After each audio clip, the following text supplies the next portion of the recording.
eşq olsun Ziyafulla Kəlbəcəli. Ay qohumlar, toyu olan bəyim bəhrəsin görəsiz, barın görəsiz.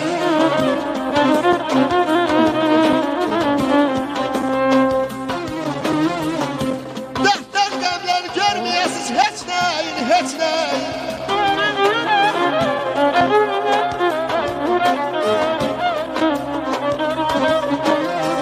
Dəhtər qəmlər görməyəsiz, heç nəyin. Özünə bərabər, yarın görəsiz, bəhrəsin görəsiz, barın görəsiz.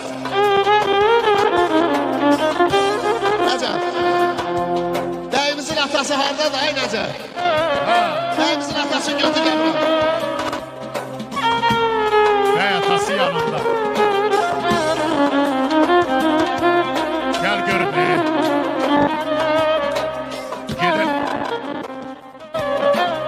Gedək görək başımıza ne gelir.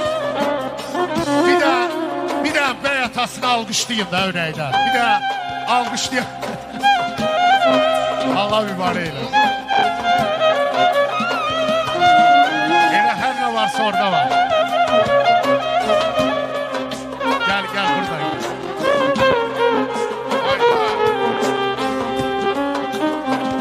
O vaxtı Dədə Baba qaydası var idi, bəy qərifi. Amma bizim açılışdı. Biri Nəcəh müəllim.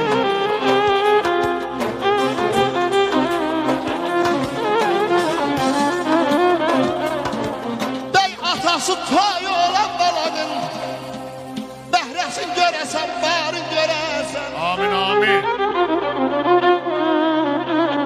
Dəhtən qəmlən görməyəsən heç nəyin, özünə bərabər yarın görəsən. İnşallah bəhrəsin görəsən, barın görəsən.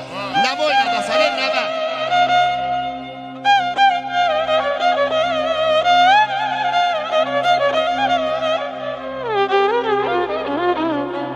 Əqli başda olsun, gücü qolunda, sağ diş sağındadır, sol diş solunda. Vətənin yolunda, elin yolunda, namusun qeyrətin